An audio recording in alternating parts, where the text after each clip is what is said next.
Good evening. My name is Michael Randolph, and I'm with the Center for Nonprofit and Community Development. Our workshop today is going to focus on building organizational capacity related to nonprofits, specifically small grassroots nonprofits. These organizations have to compete with those elite nonprofits that receive most of the funding.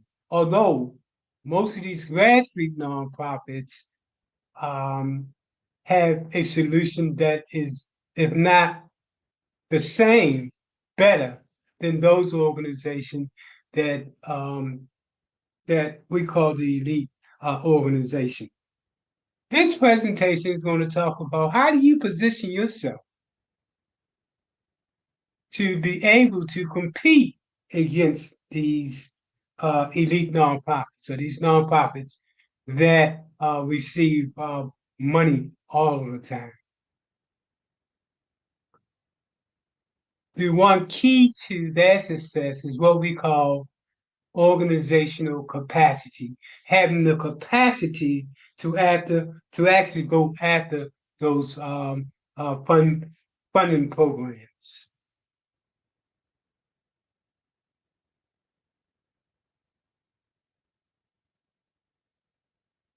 So we started in 2011. Just to give some information about me and my background and why it was so important to me to start this organization. Our nonprofit is more of a training nonprofit. We provide all levels and all different types of professional training and professional workshops. So I was born in Baltimore. We call it Sandtown. And this is probably one of the most poorest communities in the nation. So I specialize in program development, which is important if you're going after those dollars, strategic planning and tactical planning, business development, organizational development, business proposals, and community and economic development, to name a few. I first came into the game of nonprofits in the early 1980s, where I started as a community organizer. And from there, I went to a community strategic planner, program developer, eventually to designing comprehensive solutions to urban industry, developer designing comprehensive solutions to urban distressed neighborhoods or marginalized neighborhoods. I stated earlier we started in 2011, and the focus of our organization is to provide technical support in the area of effective skill sets to start up and existing organization. We focus on national and best practices approaches. To date, we have provided technical assistance to over 3,500 nonprofits, government agencies, faith-based groups, businesses, and individuals in over 20 states. In over 20 states, we have also provided assistance to getting nonprofit up and running, providing the technical assistance in terms of document needed to start that nonprofit. That is, we call it document preparation for 501c3 status. As you can see, been doing this for a minute. And one of the reasons why I started this nonprofit because I saw what was happening to your mom and pop and your small grassroots nonprofits who had the solutions, but unfortunately they didn't have the infrastructure necessary to go after funds at the level that is needed in order to eliminate the problems that they're trying to solve.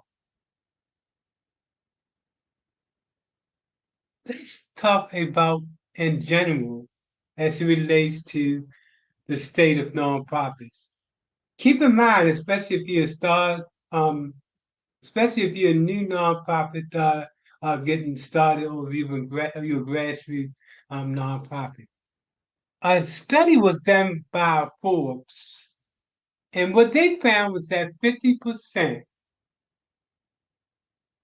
of new nonprofits fail within the first 12 months. That is 50% of nonprofits fail every year within the first 12 months of their operation.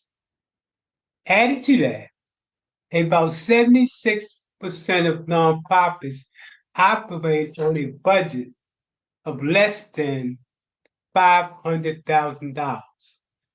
And these nonprofits that we're talking about related to the 67% is based mostly African American nonprofits. 1/3 of all nonprofits operate with less than $30,000 a year. These nonprofits, when we talk about these nonprofits that are doing the work but not getting the money for it, primarily made up of primarily they're made up of volunteers, and 43.5% of the organization operate without one full-time employee. Keep this in mind. 43% of nonprofits, especially in that less than $30,000 a year bracket, operate without any full-time employee. Add to that, 45% operate with no part-time employees. These organizations, you probably can identify with it, are actually out there doing the work. They're on the ground level doing the work to make the solutions, to bring about the solutions, but yet they're not getting the funding because they don't have the training necessary to go after the dollars. And that's pretty much what we do as well. Now, over 75% of white nonprofits, when you look at the whole picture, have at least one full-time employee. When you look at Black organizations, we're talking only about 17% of Black nonprofits operate with at least one full-time employee. Folks, that's a problem out here. And again, that's why we pretty much came into play to change these numbers and provide the professional training necessary so that your nonprofit can compete with those other nonprofits that are always taking in the money. The organization. What is it that funders look at when they look at an organization? One of the questions you want to ask yourself is your organization ready to go after funding, especially major funding? So let's talk about organizational capacity. I call it the why, the who, the what, the how, and the how much. If you want to be effective in terms of going after those dollars, let's look at the list of things, and this is only a list, it's not everything that you should have into play.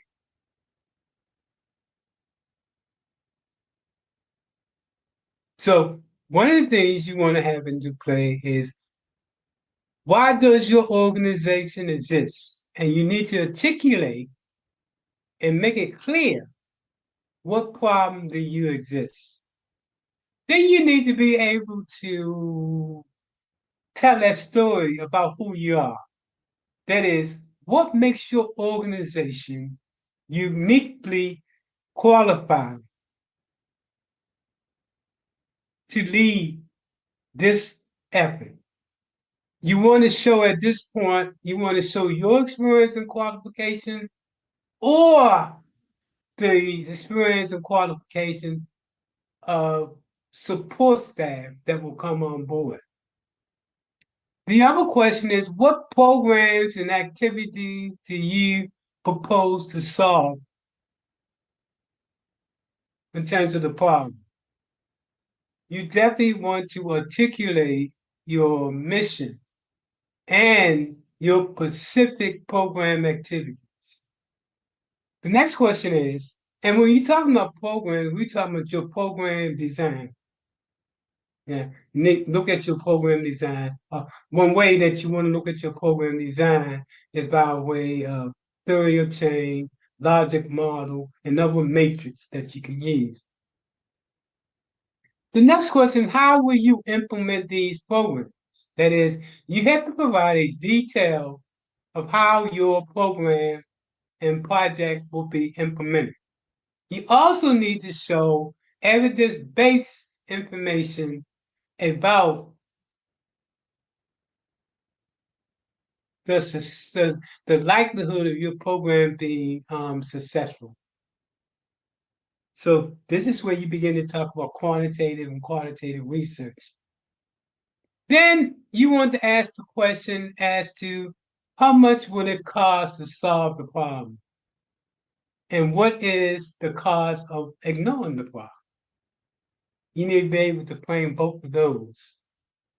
A key to being successful as an organization is having an organizational infrastructure. For example, your policies and procedures as it relates to your employment manual, your board policies and procedures, your financial policies and procedures, all those policies and procedures that shows the framework in which you operate out of. Then you need to talk about staffing. What staff are you going to need in order to do what you do? What are their qualifications? Funding sustainability is a key component to your success. You'll hear us talk about it a lot. That if the only thing you're going after is grants, then you're dependent upon others. We focus on grants slash earned income or operating your own business, nonprofit business. It's a way to stay sustainable. We'll talk about that later. Physical control. How are you handling that money? People want to know what money is coming in, who gave it, and what it was used for. Meaning that you have to be able to account for every cent that's coming in and how it was spent. The other thing is that you want to be able to show you have access to support resources for sustainability. Again, remember we talked earlier about nonprofits and that a large percent of them, or 50%, close within the first year of operation. So you need to be able to have a support resource sustainability program put together. We talked about a little bit about that earlier. And then the final organizational structure, although it certainly is not the only list of organizational infrastructure, but I just emphasize these here, is your SWOT analogy, your SWOT test. That is, how strong is your organization? Having a SWOT analogy actually is your plan to win.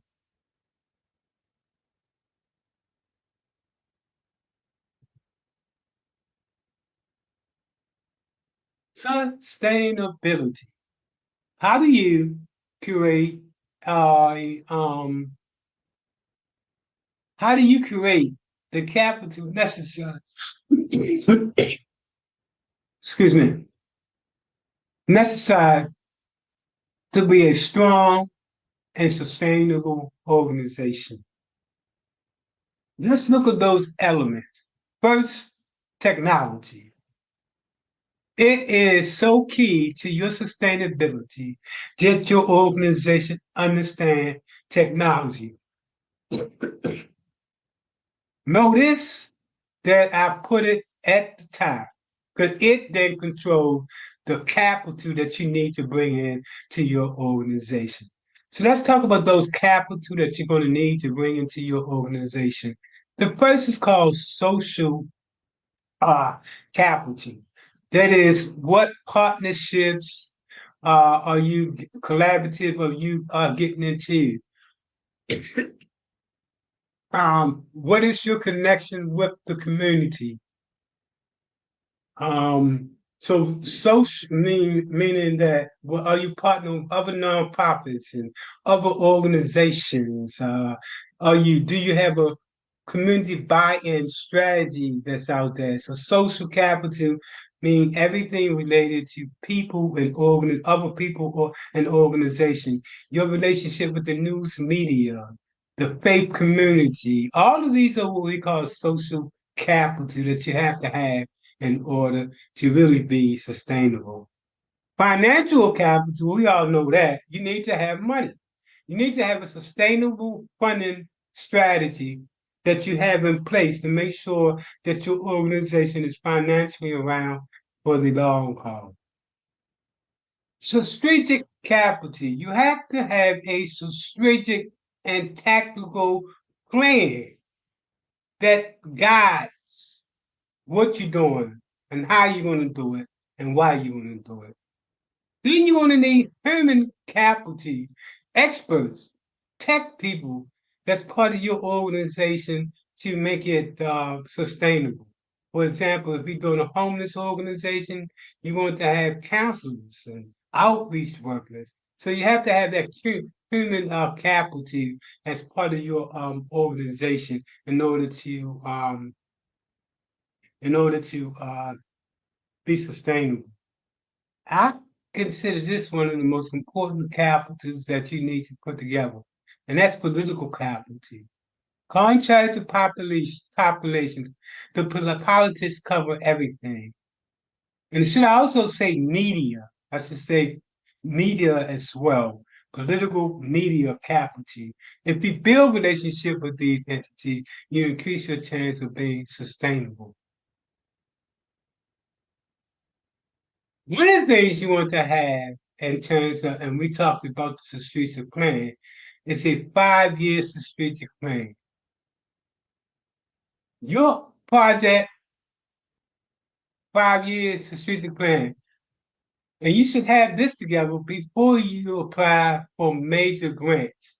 And that plan should consist of some of these important parts: your goals, your strategies, your objectives, your objective, your tactics, your operation and methods, and your budget. Let's name a couple of some of the things that's part of your strategic plan.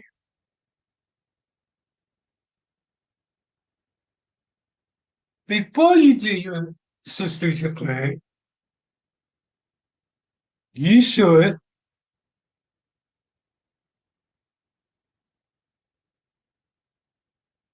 put together what's known as a SWOT analogy. Analysis.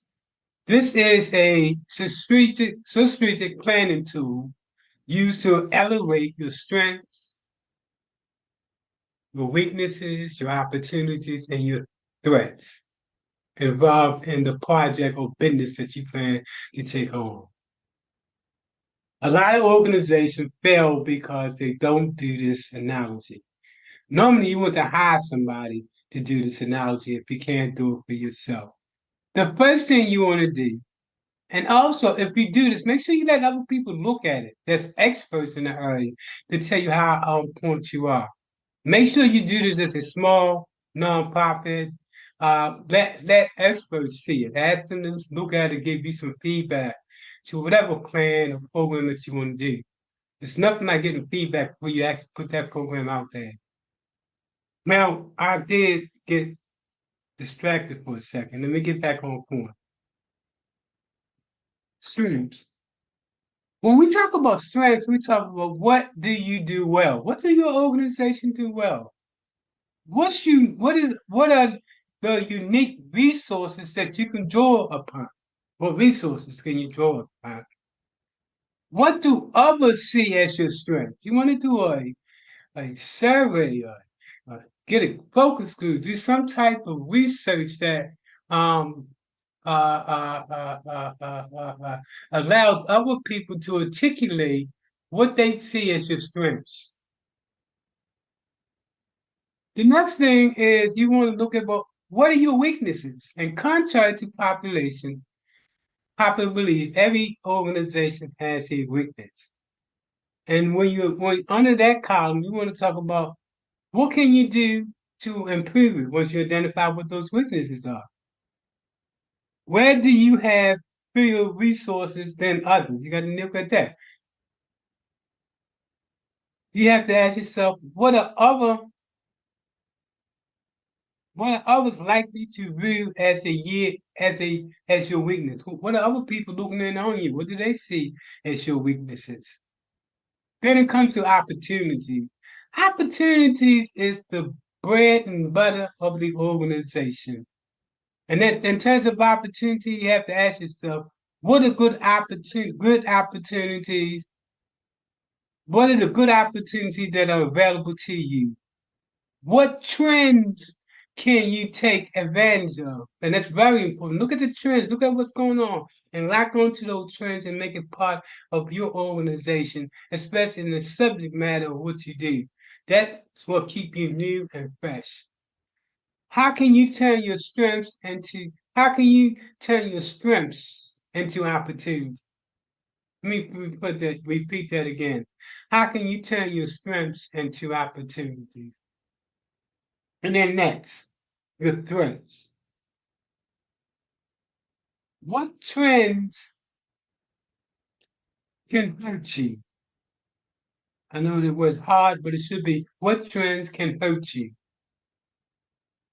What is your competition doing? Those people that are doing the same thing to you want to gauge in this, the same thing that you're doing. You want to look at what they're doing and always try to do better. That's how you stay in the game. It's business, folks. And lastly, you want to treat your, you want to, what you want to do is you ask yourself, what threats do your weakness expose to you? What are those threats and what does it expose to you? And how can you reduce that exposure? The key to a strong organization. Your organization have to have value. That is, what do you believe in? Your mission. Why do you exist? This tends to be your long-term organizational goals and objectives. Your vision. Your vision is where are you going?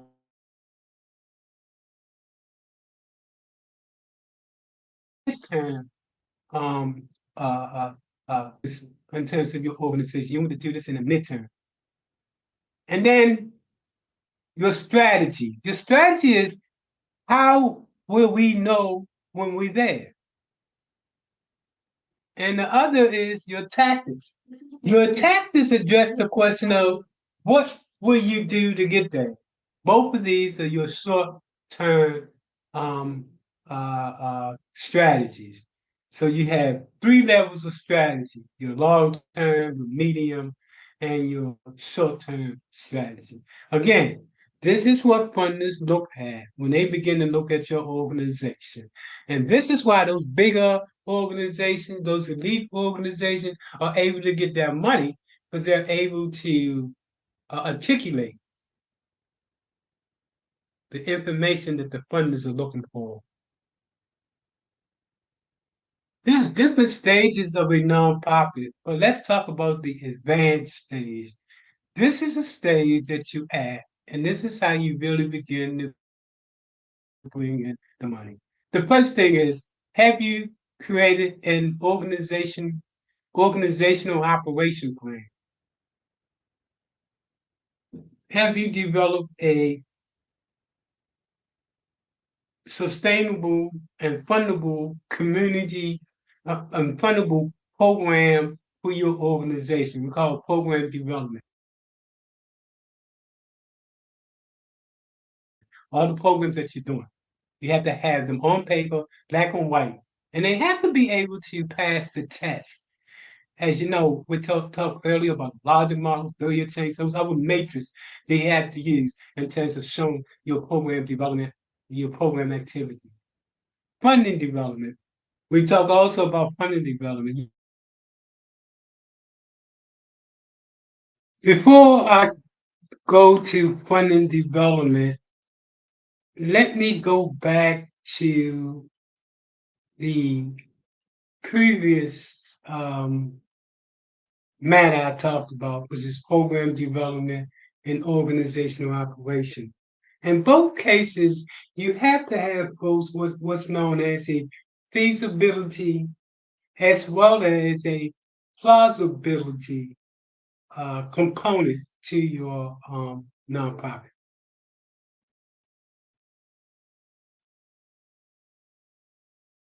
Sustainable funding development strategy in place. And should not only be grants, but also earn income. Because when you got a funding sustainability strategy, you can grow your nonprofit. But in order for funders to give you money, you have to have a financial management system. And this is very important. A lot of nonprofits don't take advantage of this. You have to be able to market your nonprofit either on social media, using artificial intelligence, ChatGPT, or experts in order to market your organization so people so people can know who you are. You need to be able to tell your story in a convincing way that people want to give you funding. And in public relationship, it's important that you have that trust and people know that what you say you're going to do is what you do. And so you have to make sure you got that good public relationship strategy put in place. This is important. Your online presence and visibility. That goes back earlier to what we talked about in terms of marketing. But this is both marketing as well as other components to get your business out there in front of everybody. And again, that online presence can be social media or other forms of electronic um, things that you can use. I should also mention technology, and I don't have it listed here, but one of the most important survival to your organization is having the latest in terms of technology. So that brings us to the conclusion of this,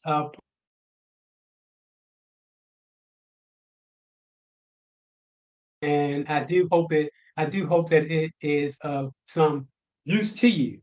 Um, if you are a grassroots nonprofit and you're struggling, you've been around 5 years, 6 years, 10 years. But what you're saying is that most of your funding is self-funding or through small donations from individuals. Then let us help you to up your game so you can have that organizational capacity to go for those dollars necessary to fulfill your vision. Most people that start nonprofits have a dream. Most people start nonprofits also have a pain. And that pain relates to something that has happened in their life. that they want to start to make sure that nobody else ever have to go through that. Or people that simply are passionate and they believe instead of talking about it, that they want to make a change in society. These people are what we call ordinary people doing extraordinary things. So you can reach us at the two phone numbers you see there or our social media, LinkedIn, YouTube, as well as Facebook.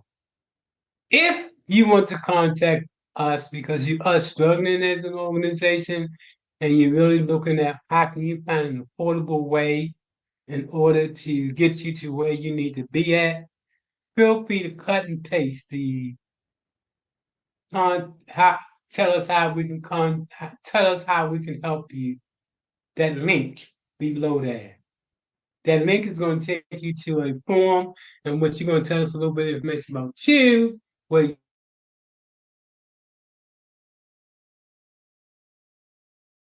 how we can help you. If for no other reason, I hope this has been helpful to you. Our next workshop is going to focus on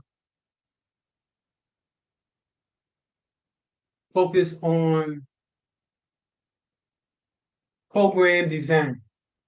How do you design the program necessary to get funding? What are the different components of a nonprofit? I'm sorry, what are the different components of a program design? And so until that time, please feel free to contact us, and I hope this has been helpful to you. We provide an array of different professional workshops to nonprofits and small businesses, for-profit businesses, in terms of growing your capacity. So I hope this has been helpful to you. Please link up with us, subscribe to us on YouTube, on Facebook, and as well as LinkedIn.